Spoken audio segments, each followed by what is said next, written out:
Unified 911, anong matutulong namin sa'yo? Anya ti maitulong mi ken kahapon. Anong may tatabang ko sa imo? Unsay akong ikatabang nimo? Ngini makadabang na misal ka no? Sa anumang wika o dialekto, may tulong na darating sa iyo.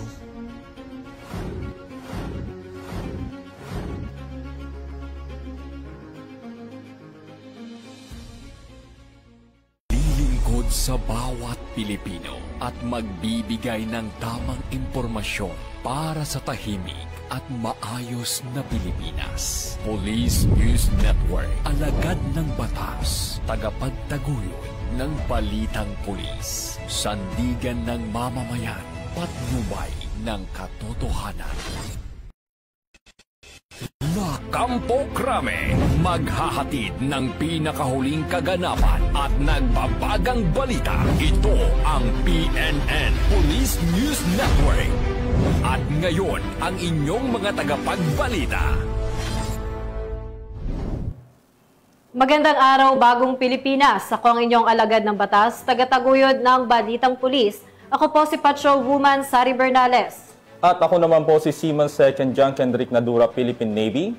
Mag-aatid sa inyo ng tamang balita, kwento ng pulis at serbisyo para sa mamamayan. Dahil ito ang bagong PNP para sa bagong Pilipinas, serbisyong mabilis, tapat at nararamdaman.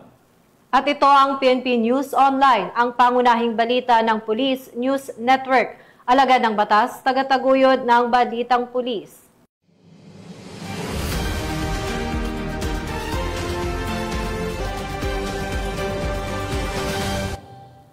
Balikan natin ang naging paghahanda ng ating kapulisan sa pangalawang araw ng Peace Rally March for Transparency sa iba't ibang panig ng bansa.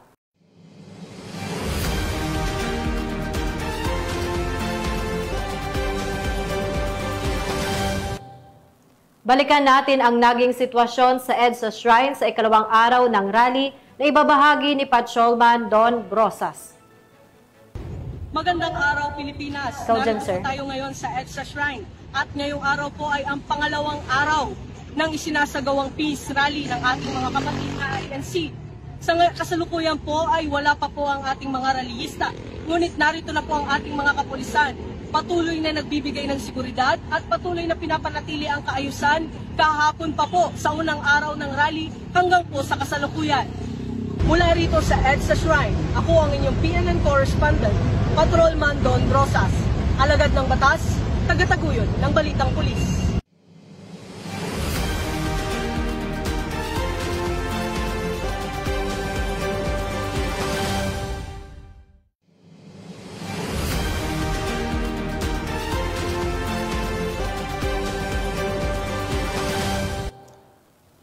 Maraming salamat, Patrolman Brosas. Nagsagawa ng inspeksyon si NPD District Director Police Brigadier General Jerry B. Potasio kasama si NCRPO Chief Regional Staff Police Colonel Rodel Pastor upang tiyakin ang maayos na kalagayan at kahandaan ng CDM contingents para sa Peace Rally. Patrolwoman Maria Danica Bungo, ibalita mo. P. Potasio. Sa Legarda LRT Station, lungsod ng Maynila, nagbigay mensahe si Police Brigadier General Jerry V. Protasio, Acting District Director, Northern Police District, kasama si Police Colonel Charlie A. Cabradilla, Alpha Ground Commander, para sa mga pulis na nakadeploy sa kasalukuyang 3-day peaceful rally. Ipinabatid nila ang kahalagahan ng maayos, mapayapa at profesional na pagganap ng tungkulin ng bawat personnel bilang tagapangalaga ng seguridad ng publiko. Sir, ito na po yung pangalawang araw natin sa kasagsagan ng 3 days INC Peaceful Rally, sir. Pasalamat tayo sa miyembro ng CDM personnel na nandito at lumahok sa 3 days. Mula Bicol, Mindoro, sa region. At ito po ay ating pinapakita sa ating mga kababayan, ang ating pagmamahal sa ating bayan, unang-una. Pangalawa, yung sakripisyo na kayo ay napalayo sa inyong pamilya. Ngayon ay tahimik at hanggang second day na nga ngayon, pero wala pa tayo na monitor talaga na yan nga yung sa talagang tayo nagugulat na nung nakaraan kasi nung September 21, nadugo talaga. At ngayon, medyo nagugulat din tayo, bakit napakatahimik naman, So sir, baka may mensahe po kayo sa ating mga kababayan na kung sakasakali may dadalo ay wag nang magsama ng mga bata at maging kalmado sa pagpapahayag ng kanilang kilos protesta. Opo, sa atin pong mga kababayan, maraming salamat po sa napakatahimik at payapa na pagpapahayag. Tayo po ay rumirespeto sa inyong mga karapatan at kayo po ay malaya payag ng inyong mga hinaing. Samantala, personal na mga binisita ni Police Colonel Rodel Alcantara Pastor, Acting Chief Regional Staff NCRPO, ang mga pulis na nakadeploy sa San Rafael, Manila upang maghatid ng suporta at inspirasyon sa mga kapulisan. Kasama niya sina Police Colonel Noel Marcos Fermin, OIC ODDDA, at Police Colonel Marlon B. Rufo, Ground Commander ng San Rafael. Bahagi ng kanilang inspeksyon ng pagdalaw sa billeting quarters ng mga augmented personnel mula sa iba't ibang PROs sa Victorino, Mapa High School, San Rafael Street, San Miguel, Manila, kung saan nakaantabay ang PNP Medical Team para sa agarang serbisyong medikal sa mga pulis na naka-duty.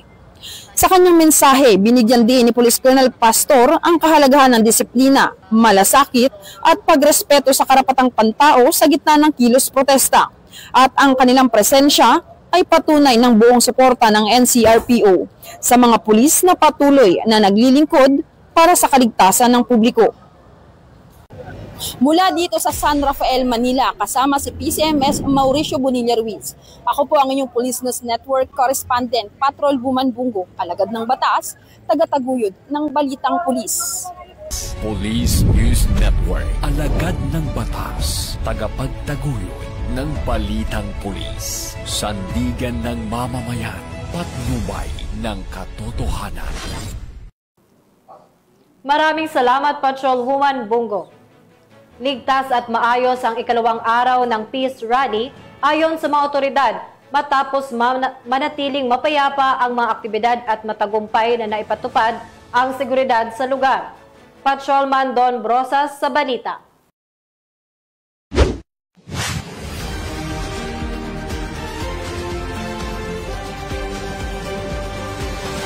Nananatiling tahimik, maayos at kontrolado ang sitwasyon sa EDSA Shrine sa pagpapatuloy ng ikalawang araw ng Peace Rally ngayong araw. Patuloy ang pagbibigay seguridad at mahigpit na pagmamanman ng Eastern Police District sa pangunguna ni Police Brigadier General Aden Lagradante, District Director, upang matiyak ang kaligtasan ng mga dadalo sa aktibidad. Ayon kay Police Major Cherilyn Agtarap, PIO ng EPD, nakadeploy ang sapat na bilang ng personnel ng Eastern Police District sa paligid ng EDSA Shrine upang bantayan ang daloy ng mga tao, matiyak ang kaayusan at maagapan ang anumang posibleng aberya. Samantala, nagbigay naman ng pahayag si Police Brigadier General Aden Lagradante sa kalagayan ng seguridad sa naturang lugar. Ang plan natin is for them to be deployed doon sa respective areas nila for 3 days.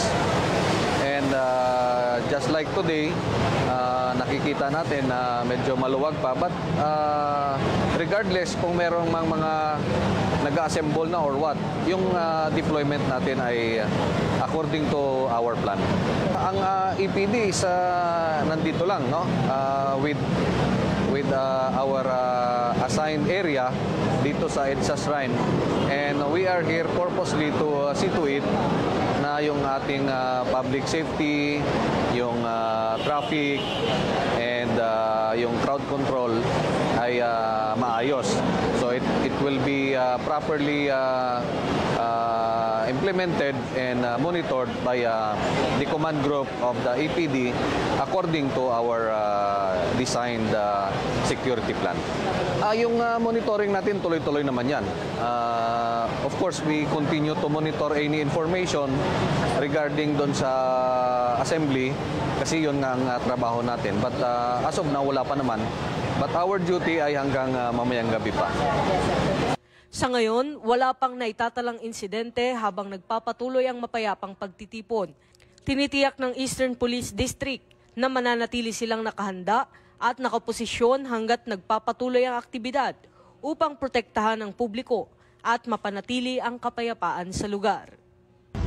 Mula rito sa EDSA Shrine, ako ang inyong PNN correspondent, Patrolman Don Brosas, alagad ng batas, tagataguyod ng balitang pulis. Maraming salamat, Patrolman Brosas. Nagdaos ng kilos protesta ang isang grupo ng mga kabataan sa Espanya Boulevard dahilan upang magtaas ng alerto ang PNP at magpatupad ng mga kaukulang seguridad upang matiyak ang kaayusan sa lugar. Ito ang balitang tinutukan ni Patrolwoman P. Marie Octaviano.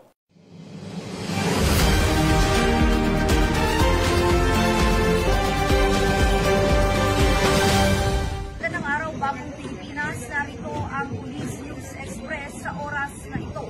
Nagmarcha ngayong hapon ang isang grupo ng kabataan mula Espanya Boulevard hanggang sa kahabaan ng Mendola upang ipahayag ang kanilang panawagan patungkol sa isyu ng ating lunan. Samantala sa kabila ng pag-ulan, naka-full alert na ang pambansang pulisya at nakapwesto na ang mga tauhang malapit sa Menjola upang tiyaking mananatiling ligtas at maayos ang daloy ng aktibidad.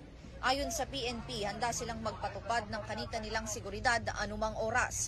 Sa ngayon ay patuloy na binabantayan ng mga otoridad ang sitwasyon habang nagpapatuloy ang mapayapang marcha ng mga kabataan. Mula dito sa Ligarda Street, ako ang inyong PNP correspondent, Patrolwoman P. Octaviano, alagad ng batas, tagataguyod ng Balitang Pulis.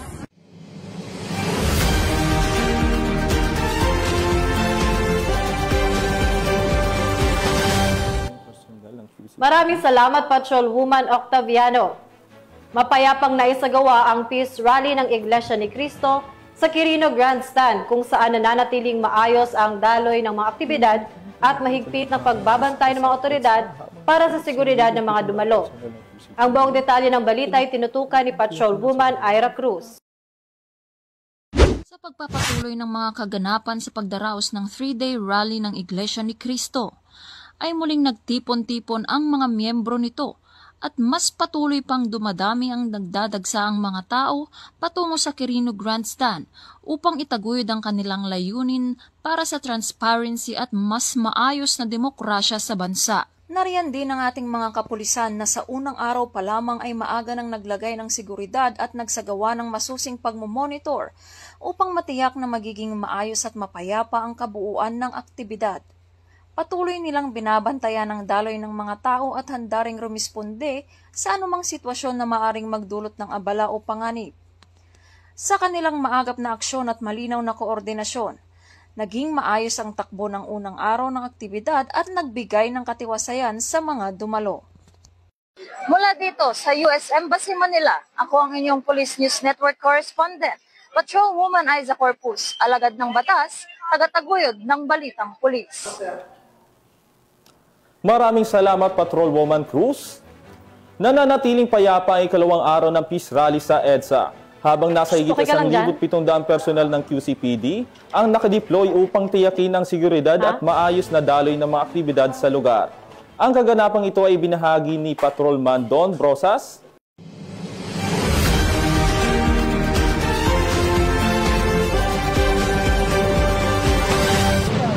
Magandang araw, Pilipinas. Narito naman po tayo ngayon sa People Power Monument kung saan ginaganap ang ikalawang araw ng peace rally ng ating mga kababayan na INC.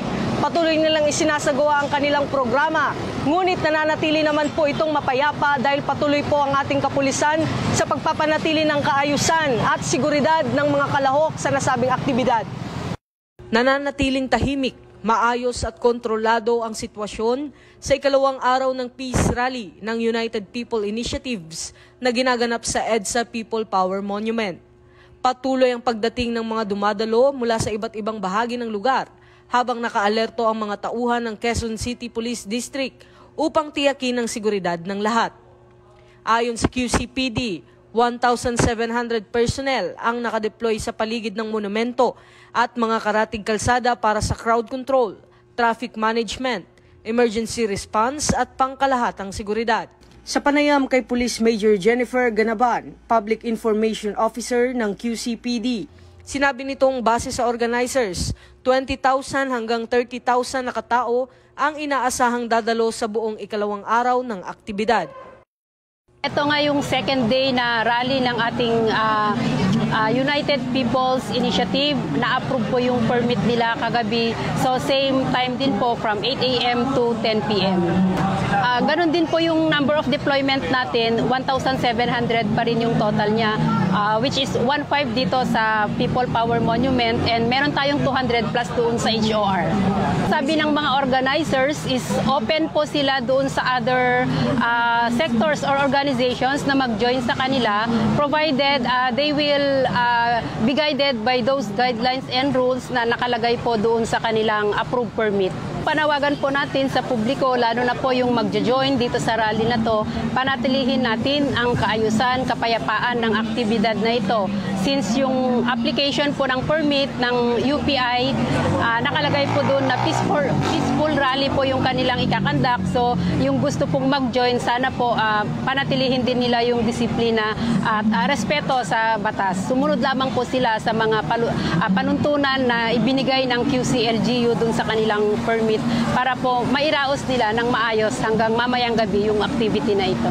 So far wala naman po maliban dun sa kaunting commotion kahapon dahil nag-join po yung ibang grupo, but then naayos naman po ng mga organizers yung mga leaders nila kaya naging maayos pangkalahatan yung result nila kahapon. So yun din po yung pakiusap natin ngayon na sana yung magjo-join is peaceful rally pa rin yung kanilang isusulong. Laging inire-reiterate po ng ating Acting District Director, Police Colonel Randy Glenn Silvio na panatilihin ang kaayusan, i-uphold po natin yung maximum tolerance, sumunod po tayo sa police operational procedures at respetuhin natin yung karapatang pantao ng lahat ng mga lalahok sa rally na to.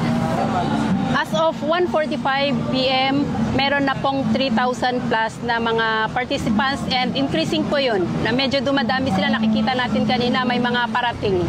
According to organizers, parang 20 to 30,000 po yung expected nila for today. Muli ring nananawagan ng QCPD sa publiko na makiisa sa pagpapanatili ng kaayusan at kapayapaan habang nagpapatuloy ang malaking pagtitipon. Sa kabuuan, nananatiling organisado at kontrolado ang sitwasyon sa EDSA People Power Monument habang nagpapatuloy ang Peace Rally. Mula rito sa People Power Monument, ako ang iyong PNN correspondent, Patrolman Don Brosas. Nagbabalita para sa Police News Express.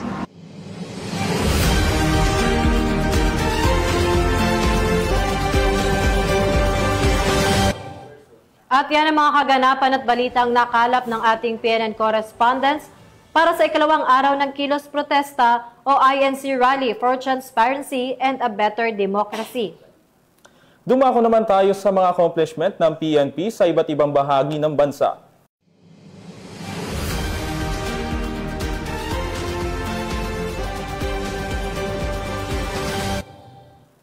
Nagsagawa ng feeding program at pamamahagi ng food packs ang Pangasinan First PMFC bilang bahagi ng kanilang patuloy na serbisyo at pagtulong sa mga pamilyang nangangailangan sa komunidad. Ang magandang balitang ito ay ibabahagi ni Police Corporal Joanna Marie de los Santos. Sa pagpapatuloy ng advokasya ng kapulisan na maghatid ng serbisyong may puso, nagsagawa ng feeding program at distribution of food packs ang Pangasinan First Provincial Mobile Force Company nito lamang Lunes sa Sitio Kadamat, Barangay Bolo, Labrador, Pangasinan. Pinangunahan ito ni Police Lieutenant Colonel Leonard C. Paredes, Force Commander, kasama ang Advisory Council at mga barangay officials. Tiniyak ng kapulisan na mabigyan ng sapat na tulong ang mga pamilyang higit na nangangailangan, lalo na't malayo ang lugar at limitado ang paunahing serbisyo. Kasabay ng pamamahagi ng ayuda ay ang feeding program para sa mga bata sa lugar. Ayon sa Pangasinan First Provincial Mobile Force Company, bahagi ito ng kanilang patuloy na programa sa pagpapatibay ng ugnayan sa mamamayan. Naniniwala ang unit na ang presensya at pakikipag-ugnayan sa mga residente ay mahalaga upang mapalago ang tiwala at kooperasyon sa pagitan ng PNP at ng pamayanan. Nagpaabot naman ng taus-pusong pasasalamat ang mga residente ng Sitio Kadamat sa tulong at serbisyong kanilang natanggap. Tiniyak ng Pangasinan First PMFC na magpapatuloy ang mga ganitong gawain upang lumikha ng mas ligtas, maayos at mapagkalingang komunidad para sa lahat. Mula Mula dito sa Ilocos Region, ako ang inyong PNN Correspondent, Police Corporal Joanna Marie N. De Los Santos, alagad ng batas, tagataguyod ng Balitang Pulis. Maraming salamat Police Corporal De Los Santos. Arestado ng Calauan PNP ang isang regional level most wanted person na nahaharap sa kasong rape sa pamamagitan ng isinagawang operasyon na nagresulta sa kanyang agarang pagkakadakip. Yan ang balitang tinutukan ni Patrolwoman Mary May Saturio. Naaresto ng mga operatiba ng Calauan Municipal Police Station ang suspect na kabilang sa regional level most wanted person sa lalawigan ng Laguna. Kinilala ni Police Colonel Jonor R. Yupio, Acting Provincial Director ng Laguna Police Provincial Office, ang suspect na si alias Mar, residente ng Calauan, Laguna. Sa bisa ng warrant of arrest, naaresto ang suspect para sa kasong qualified rape of a minor, 2 bilang na walang inirekomendang piyansa. Kasalukuyang nasa custody ng Calauan Police ang arestadong akusado para sa dokumentasyon at tamang disposisyon. Mula rito sa Calabarzon, ang inyong Police News Network Correspondent, Patrolwoman Mary May Saturio, alagad ng batas, tagataguyod ng Balitang Pulis. Maraming salamat Patrolwoman Sarturio. Nagsagawa ng relief operation ang Silay PNP sa Negros Occidental upang magbigay ng tulong at suporta sa mga pamilyang naapektuhan ng kalamidad sa rehiyon. Patrolwoman Andrea de Palubos sa balita. Iwan ng serbisyong may malasakit at talinsunod sa PNP core value na makatao, nagsagawa ang Silay Component City Police Station ng isang makabuluhang relief operation para sa mga pamilyang naapektuhan ng Bagyong Tino at Bagyong Uwan sa lungsod ng La Carlota, Negros Occidental nitong 14 ng Nobyembre taong kasalukuyan. Pinangunahan ni Police Lieutenant Colonel Mark Anthony D. Daroca, hepe ng Silay Component City Police Station, kasama sina Honorable Councilor Darrell Hinulan at Honorable Councilor Mike Maravilla, matagumpay na naipamahagi ang 401 na food packs para sa mga evacuees. Ang kanilang pagkilos ay sumasalamin sa taus-pusong malasakit ng Philippine National Police sa kapakanan ng mamamayan, patunay na ang tunay na serbisyo publiko ay higit na nararamdaman sa oras ng pangangailangan. Nakibahagi rin sa nasabing aktibidad ang Special Action Force sa Gay Component City Police Station sa pangunguna ni Police Lieutenant Colonel Alvimar M. Flores at La Carlota Component City Police Station na pinamumunuan ni Police Lieutenant Colonel Eduardo B. Corpus. Ang kanilang sama-samang pagkilos ay nagpakita ng matibay na diwa ng bayanihan at dedikasyon sa tungkulin. Higit pa sa pamamahagi ng tulong, ang aktibidad na ito ay nagpapatunay ng misyon ng PNP na maging sandigan ng mamamayan sa gitna ng sakuna, maging tagapagatid ng seguridad, at maging inspirasyon ng pag-asa. Ang kanilang presensya sa bawat komunidad ay paalala na hindi nag-iisa ang publiko. May kapulisan na handang mag-alay ng serbisyo na may malasakit at integridad. Ang relief operation na ito ay hindi lamang simpleng pamamahagi ng ayuda. Ito ay malinaw na pagpapakita ng pangako ng Philippine National Police na maglingkod ng tapat, makatao at may puso. Sa bawat food pack na naipamahagi at bawat kamay na kanilang inabot, muling pinapatunayan ng ating kapulisan na ang tunay na diwa ng serbisyo ay nag-ugat sa pagmamalasakit at pagkakaisa. Sa bawat serbisyong may puso, mas lumalakas ang pag-asang kayang lagpasan ng sambayanan ang anumang pagsubok. Mula dito sa Western Visayas, ako ang inyong Police News Network Correspondent, Patrolwoman Andrea Dominic de Palobos, alagad na batas, tagataguyod na Balitang Pulis. Maraming salamat Patrolwoman de Palubos. Tiniyak ng PRO7 ang buong seguridad at suporta para sa isinasagawang ICI flood control inspection sa Cebu, upang masiguro ang maayos at ligtas na pagpapatupad ng inspeksyon sa lugar. Ito ang balitang tinutukan ni Patrolwoman Flora May Asares. Matagumpay na naibigay ng Police Regional Office 7 sa pangunguna ni Regional Director Police Brigadier General Edrico A. Maranan ang komprehensibong security coverage para sa mga miyembro ng Independent Commission for Infrastructure o ICI sa kanilang inspeksyon sa mga flood control projects sa Cebu City, Mandawi City, Talisay City, Compostela at Liloan noong Nobyembre 16 ng taong kasalukuyan. Ang ICI Inspection Team ay pinangunahan ng Chair Justice Andres B. Reyes Jr. at partido nito kasama sina Special Advisor Police General Rodolfo S. Azurin Jr. Retired, at Police Lieutenant General Benjamin B. Magalong, retired, na nagsagawa ng on-site assessment sa mga priority flood control structures bilang bahagi ng patuloy na pagsusuri ng komisyon sa mga proyektong pang-infrastruktura sa buong rehiyon.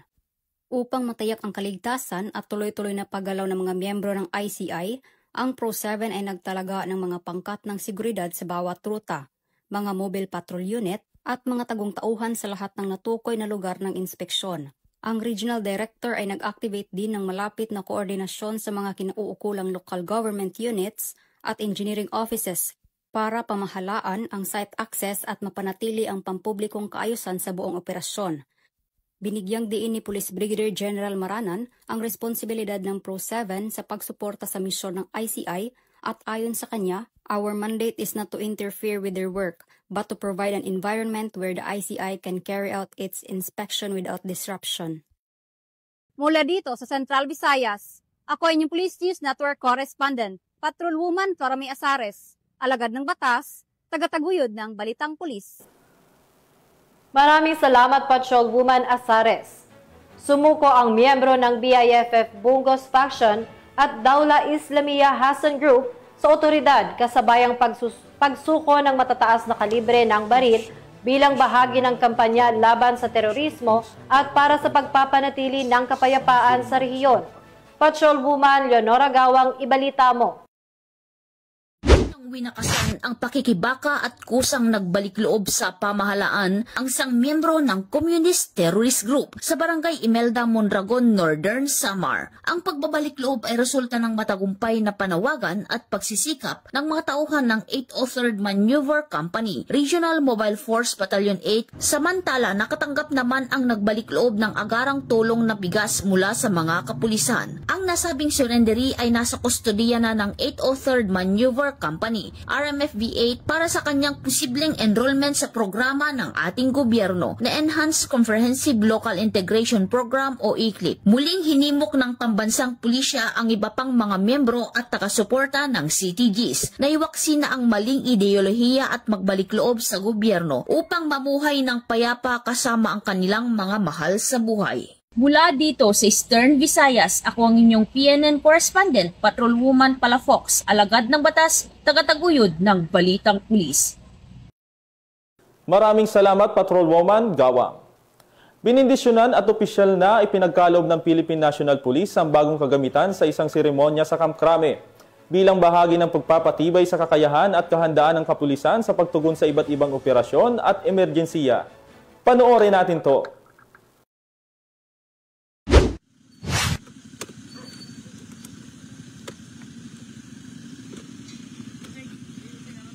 Arestado ang dalawang drug suspect sa sinagawang joint buy-bust operation ng City Drug Enforcement Unit, Bukidnon Provincial Intelligence Unit, katuwang ang mga kapulisan ng Valencia City Police Station sa Barangay Poblacion, Valencia City, Bukidnon.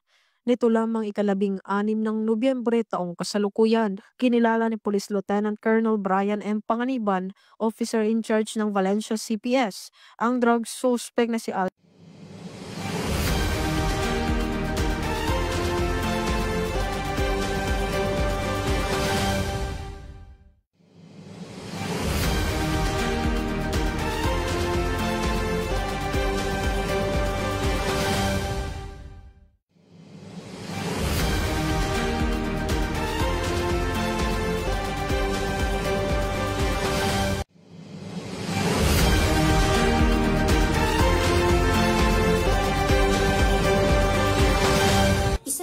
ngayong Nobyembre 17 taong kasalukuyan sa National Headquarters ng Philippine National Police sa Camp Brigadier General Rafael T. Crame, Quezon City, ang blessing of newly procured PNP equipment na pinangunahan ni DILG Secretary Juanito Victor C. Remula Jr.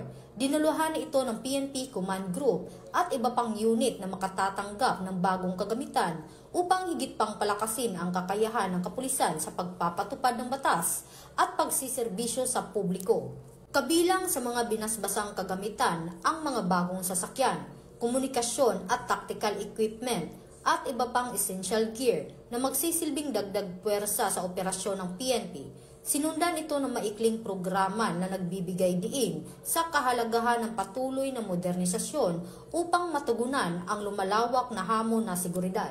Sa kanyang mensahe, binigyang diin ni Secretary Rimula ang patuloy na suporta ng DILG sa PNP upang matiyak na ang mga pulis ay may sapat at makabagong kagamitan para sa ligtas, mabilis at epektibong serbisyo. Ang seremonya ay nagsisilbing simbolo ng tuloy-tuloy na pagsisikap ng PNP at DILG na palakasin ang kahandaan at kapasidad ng kapulisan para sa kapayapaan at kaayusan sa bansa.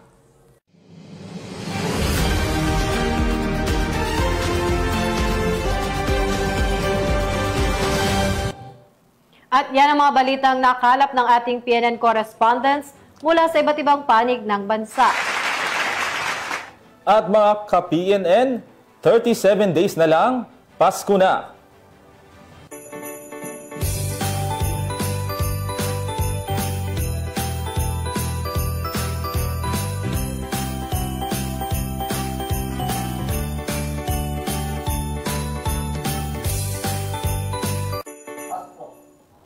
Sa ngalan ng pamunuan ng Philippine National Police sa pamumuno ni Acting Chief PNP, Police Lieutenant General Jose Melencio Nartates Jr.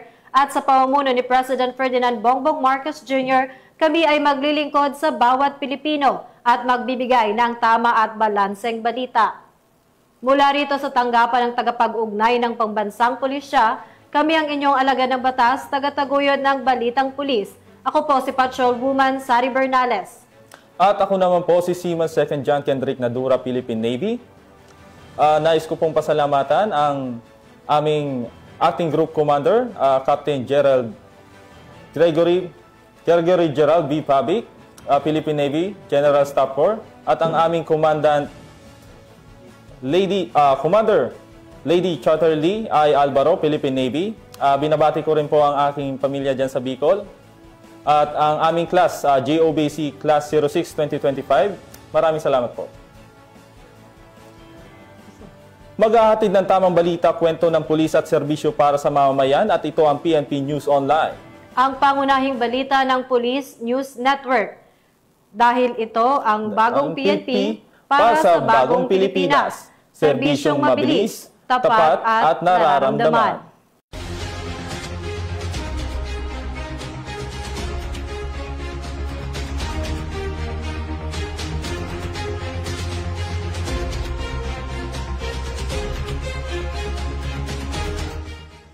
Police News Network, alagad ng batas, tagapagtaguyod ng balitang pulis.